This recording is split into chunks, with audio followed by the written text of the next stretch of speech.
آج ہماری چھٹی تراویح ہے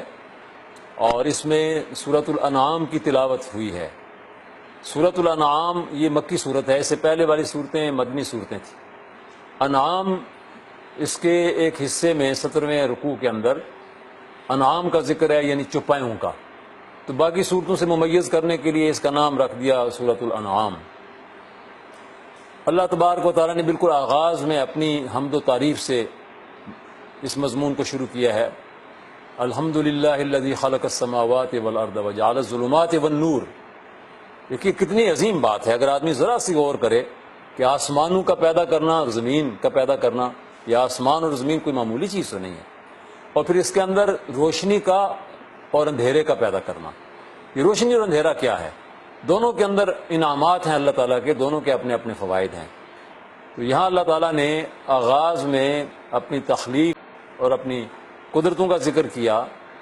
اور آسمان و زمین اور روشنی اور اندھیرے، ان چار چیزوں کو بیان کیا، اور پھر انسان کو پیدا کیا،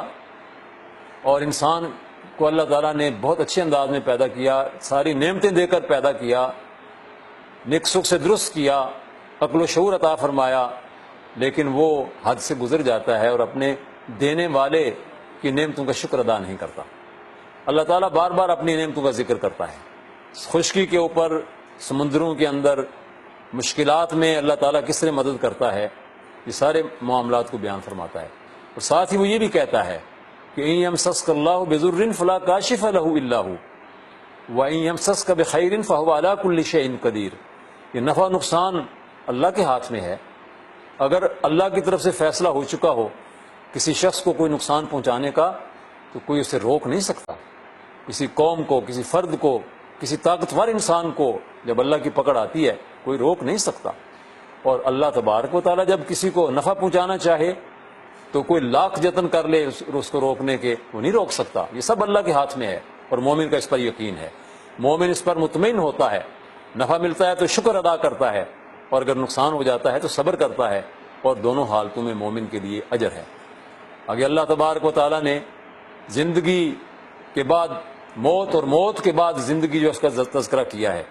اور وہ کہتے ہیں وَقَالُوا مَا هِيَ إِلَّا حَيَاتُنَا الدُّنْيَا وَمَا نَحْنُ بِمَبْعُوثِينَ۔ فرمایا کہ یہ کہتے ہیں کہ یہ تو دنیا کی زندگی ہے، عیش و عشرت کا موقع ہے، دوبارہ کوئی نہ زندہ ہونا ہے، نہ اٹھنا ہے، نہ کوئی دوبارہ زندگی ہونی ہے۔ فرمایا کہ تم اگر اس کا تصور کرو جب یہ لوگ دوبارہ زندہ کیے جائیں گے، وَلَوْ تَرَىٰ إِذْ وُقِفُوا عَلَى النَّارِ، اور سامنے ان کے آگ ہوگی، اور اس وقت پھر انہیں پتہ چلے گا کہ جو کہنے والے ہمیں کہتے تھے کہ دوبارہ زندگی ہوگی، ہم انکار کرتے تھے، وہ تو واقعی سچ ہے۔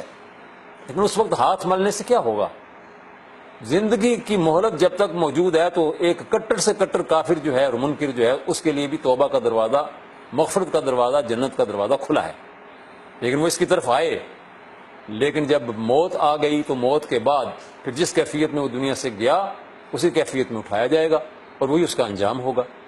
آگے اللہ تعالیٰ نے نبی اکرم صلی اللہ علیہ وسلم کو ایک تسلی دی ہے، اور بہت بڑی تسلی ہے۔ آپ صلی اللہ علیہ وسلم کو جب یہ لوگ جٹلاتے تھے تو ظاہر ہے کہ آپ کو اس سے آپ کی دل کو آزردگی ہوتی تھی کہ مجھے یہ جٹلا رہے ہیں، میں ان کا خیر خواہ ہوں، یہ میرے خیر خواہی کو قبول نہیں کرتے، میں ان کو ٹھیک بات بتاتا ہوں، یہ اس کو قبول نہیں کرتے، میں ان کو جنت کا راستہ دکھانا چاہتا ہوں، یہ دوزخ کے راستے پہ بھاگتے ہیں۔ تو اللہ تبارک و تعالیٰ تسلی دے رہا ہے، قد نعلم انہ لیحزنک الذی یقولون فإنہم لا یکذبونک ولکن الظالمین بآیات اللہ یجحدون۔ یہ سورت کی اہم آیات میں سے ایک آیت ہے کہ تمہارا رب یہ جانتا ہے کہ یہ جو بات جٹلاتے ہیں اس سے آپ کو اذیت پہنچتی ہے، آپ اس سے غمزدہ ہو جاتے ہیں، لیکن آپ کو تسلی ہونی چاہیے کہ آپ کو جھوٹا کہنے کی کسی کے اندر ہمت نہیں ہے۔ کوئی مائی کلال آج تک آپ کو جھوٹا نہیں کہہ سکا اور کبھی نہیں کہہ سکے گا۔ اللہ کی آیات کو جٹلا دیتے ہیں، لیکن آپ کا نام پوچھا جائے، آپ کا تذکرہ کیا جائے تو بدترین سے بدترین دشمن بھی یہ کہنے پہ مجبور ہو جاتا ہے کہ آپ جھوٹے نہیں ہیں بلکہ سچے ہیں۔ اس واقعہ کو مفسرین نے یوں بیان کیا ہے کہ نبی اکرم صلی اللہ علیہ وسلم کے بارے میں 3 سردار ایک بار جمع ہوئے، اور تینوں نے ایک دوسرے سے پوچھا کہ یہ محمد جو باتیں کرتا ہے کیا یہ سچی باتیں ہیں، یہ جھوٹی باتیں ہیں؟ محمد سچا آدمی ہے، یہ جھوٹا آدمی ہے؟ یہ 3 سردار کون تھے؟ ایک تو ابو جہل تھا جو حضور کا بدترین دشمن تھا، دوسرا ابو سفیان بن حرب تھا، وہ بھی آپ کا اس وقت بدترین دشمن تھا، اور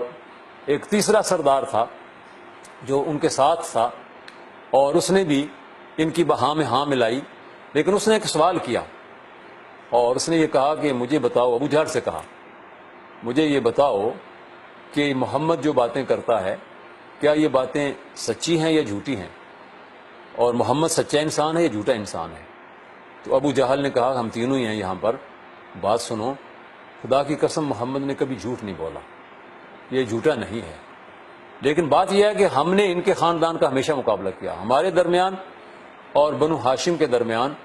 مقابلہ رہا، انہوں نے کوئی کارنامہ سر انجام دیا تو ہم نے بھی کارنامہ سر انجام دیا،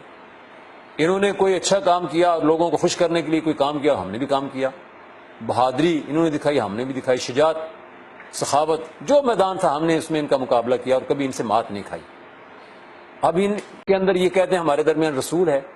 اور اگر ہم اس کو رسول مان لیں تو پھر ہم تو قیادت اور سیادت سے گئے اور ان کی قیادت قبول کرنا پڑے گی، اس لیے میں جب تک زندہ ہوں میں اس کو قبول نہیں کروں گا، لیکن محمد کو میں جھوٹا نہیں کہتا، اس نے جھوٹ کبھی نہیں بولا۔ دیکھیے کتنی بڑی یہ گواہی ہے جو نبی اکرم صلی اللہ علیہ وسلم کے بارے میں دی گئی، اسی کی طرف اللہ تعالیٰ اشارہ فرما رہا ہے۔ پھر آگے اللہ تبارک و تعالیٰ فرماتا ہے کہ بستیوں کے رہنے والے جب خوشحالی میں ہوں، اللہ تبارک و تعالیٰ ان پر ہر طرف سے اپنی رحمتوں کے دروازے کھول دے اور وہ ناشکری کا راستہ اختیار کریں تو اچانک اللہ کی پکڑ آ جاتی ہے، اور اللہ تبارک و تعالیٰ جب پکڑتا ہے تو پھر کوئی بچانے والا بچا نہیں سکتا۔ یہ مکہ کے لوگ جو خوشحالی میں زندگی گزار رہے تھے اور اللہ کے ناشکرے بنے ہوئے تھے، اللہ کے نبی کی دعوت کو جھٹلا رہے تھے، اللہ تبارک و تعالیٰ نے ان کا تذکرہ کرتے ہوئے فرمایا، وہ ایک بار حضور کے پاس آئے اور انہوں نے حضور سے ایک مطالبہ کیا، اور وہ مطالبہ کیا تھا؟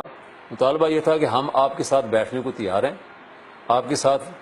آپ کے خیالات سننے کو اور شیئر کرنے کو تیار ہیں،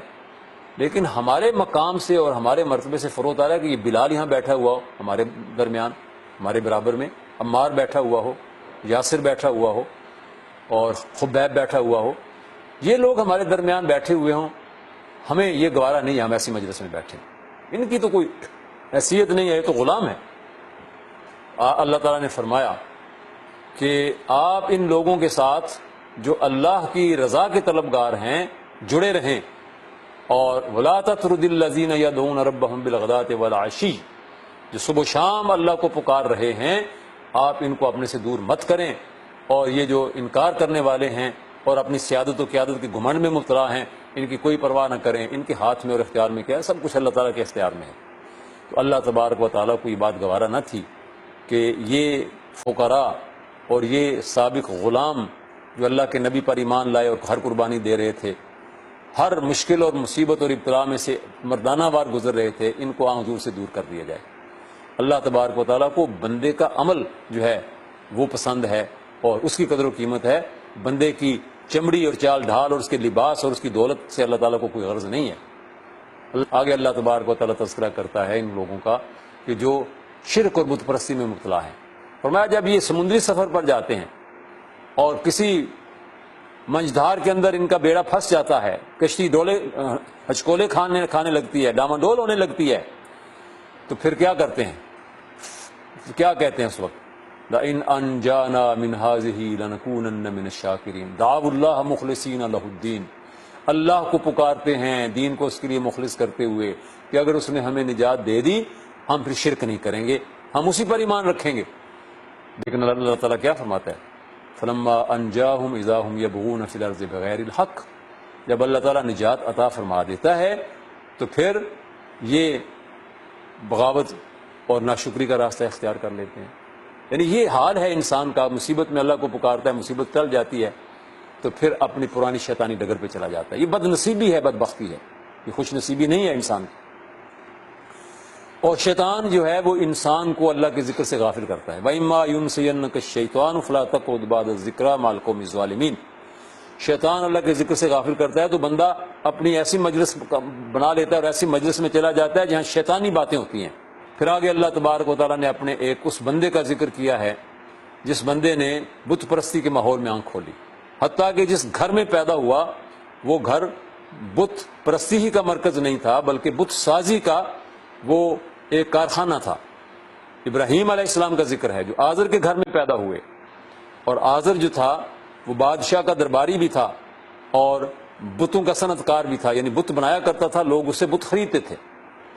ابراہیم علیہ السلام اس گھر کے اندر پیدا ہوئے، اور پھر ابراہیم علیہ السلام نے جب ہوش سنبھالا، جب ذرا سن شعور کو پہنچے، تو یہ لوگ مٹی اور پتھر کے اور لکڑی کے بنے ہوئے بتوں کی بھی پوجا کرتے تھے، ستاروں کو بھی پوجتے تھے، چاند کو بھی پوجتے تھے، اور سورج کو بھی پوجتے تھے۔ تو ابراہیم علیہ السلام نے ستارے کی طرف دیکھا تو کہا کہ اچھا کیا یہ میرا رب ہے؟ یعنی استفہامیہ انداز میں وہ کہہ رہے ہیں، اسے اپنا رب قرار نہیں دے رہے، قوم پر اتمام حجت کرنا چاہتے ہیں۔ ستارہ غائب ہو گیا، فرمایا اللہ احب الآفرین، جو کبھی نظر آتا ہے کبھی نظر ہی نہیں آتا، کبھی موجود ہوتا ہے کبھی موجود نہیں ہوتا، میں اس سے محبت نہیں کرتا۔ الہ تو وہ ہونا چاہیے جو ہر وقت انسان کے ساتھ ہو۔ یہ کیا الہ ہوا جو مٹ جانے والا ہے؟ پھر چاند کو دیکھا تو کہا اچھا یہ ہے، چاند بھی غروب ہو گیا، ڈوب گیا، کہا نہیں یہ بھی نہیں ہے۔ پھر سورج کو دیکھا تو کہا اچھا یہ تو زیادہ بڑا روشن ہے، اور جب سورج بھی غروب ہو گیا تو ابراہیم علیہ السلام نے قوم پر اتمام حجت کر دیا، کہا کہ یہ الہ نہیں ہو سکتے، کسی وقت نظر آتے ہیں، کسی وقت مر جاتے ہیں، ڈوب جاتے ہیں، غروب ہو جاتے ہیں، یہ الہ نہیں ہو سکتے، میں ان سب سے بری و ذمہ ہوں۔ انی بری مما تشرکون، جن جن کو تم نے اللہ کے ساتھ شریک بنا رکھا ہے میں ان سب سے بری و ذمہ ہوں، میں ان سب سے برات اور بیزاری کا اظہار کرتا ہوں۔ وحاجہ قومہ،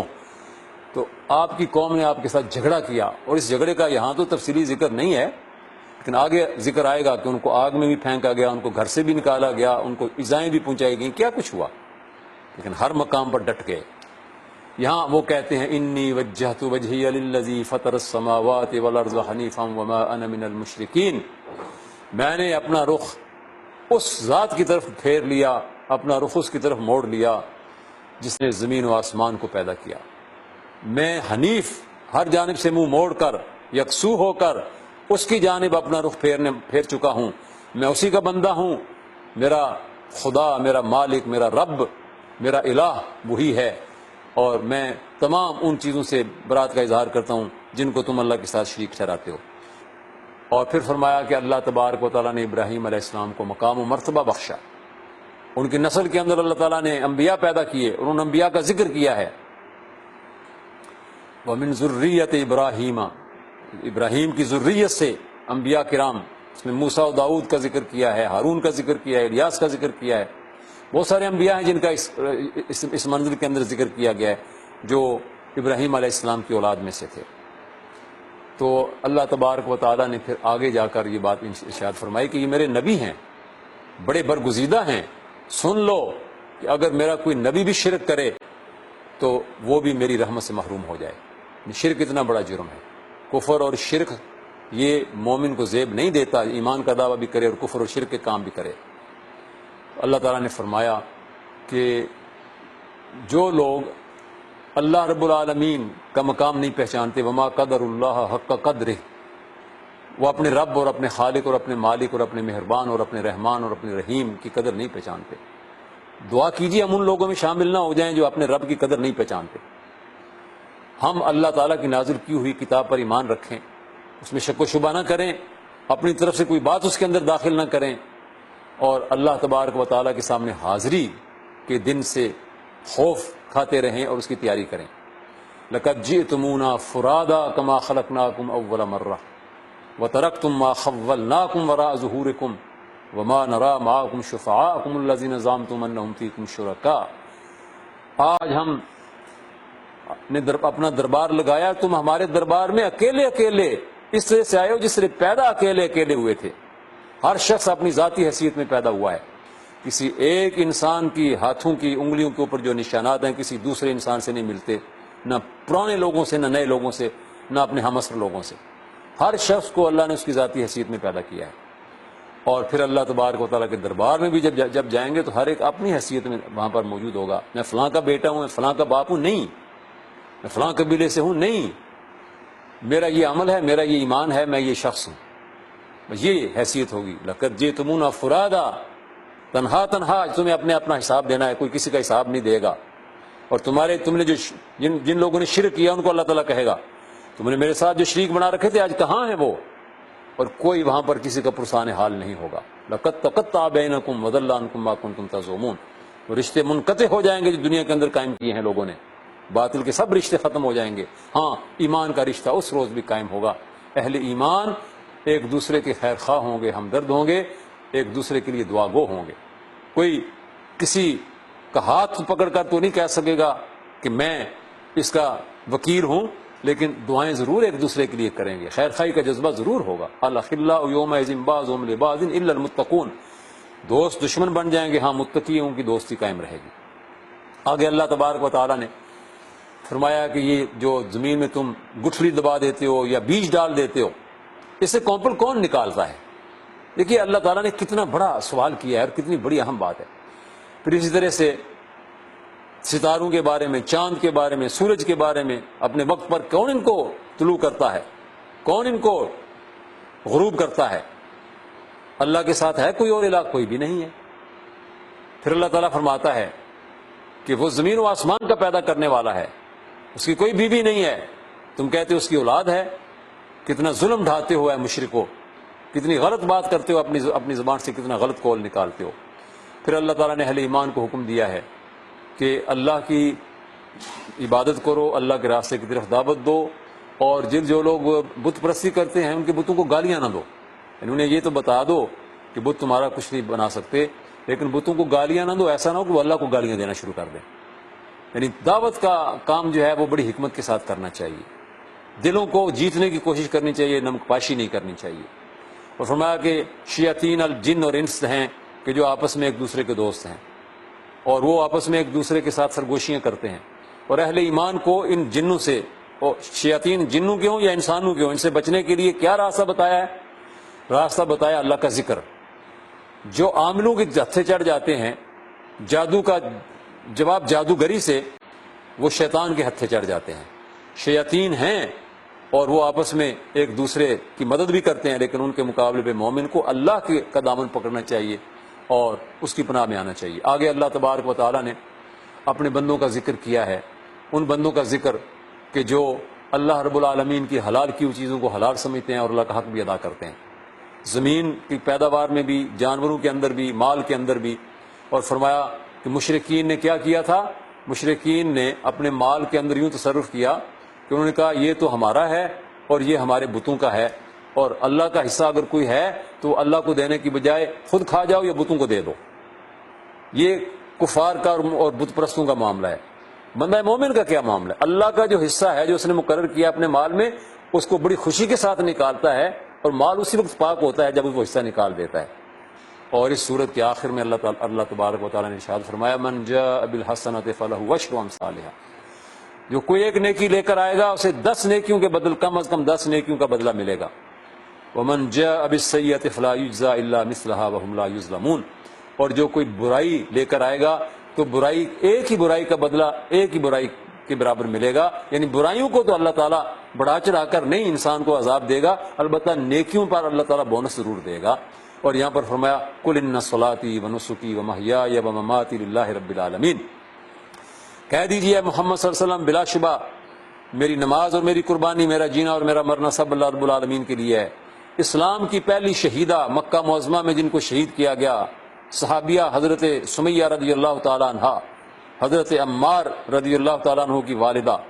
ان کو ابو جہل نے اسلام چھوڑنے پر مجبور کیا تھا، تو انہوں نے فرمایا تھا کہ نہیں، میرا جینا اور میرا مرنا، میری زندگی اور میری موت سب اللہ رب العالمین کے لیے ہے۔ انہیں نیزہ مارا گیا تھا، وہ شہید ہوئی تھیں، یہ پہلی شہادت تھی، اور ان کی زبان کے آخری الفاظ تھے فزت ورب الکعبہ، رب کعبہ کی قسم میں کامیاب ہو گئی ہوں۔ اللہ نے یہ آیت نازل فرمائی اور کہا کہ اے نبی صلی اللہ علیہ وسلم، سمیہ نے یہ کہا تھا میرا جینا اور میرا مرنا اللہ کے لیے ہے، آپ بھی کہہ دیجئے، آپ کے پیروکار بھی کہہ دیں، اور تمام اہل جنت قرآن کی تلاوت کریں گے تو کہیں گے ان صلاتی ونسکی ومحیای ومماتی للہ رب العالمین۔ سمیہ کے یہ الفاظ اللہ تعالیٰ کی آیت کا حصہ بن گئے۔ کیا مقام تھا اور کیا درجہ تھا، اللہ ہمیں ان کے نقش پا پہ چلنے کی توفیق عطا فرمائے۔ اقول قولی ھذا واستغفر اللہ لی ولکم ولسائر المسلمین۔